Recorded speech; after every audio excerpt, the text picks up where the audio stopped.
باسم حركة المرأة ومؤتمر ستار في عين عيسى ندين ونستنكر المجزرة التي ارتكبت بحق الإنسانية، حيث وقع الهجوم الإرهابي في شارع قرب مركز الثقافي الكردي في باريس.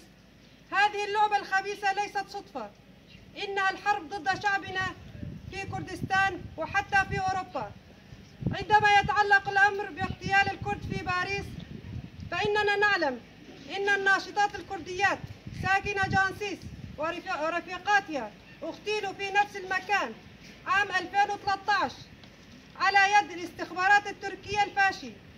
ونحن بدورنا نناشد المنظمات الدولية وحقوق الإنسان لوقوف هذه الجرائم بحق الإنسانية وخاصة المرأة، وإننا نقدم عزاءنا لذويهم ورحمة وسلام لروحهم الطاهرة وشفاء العاجل لجرحانا.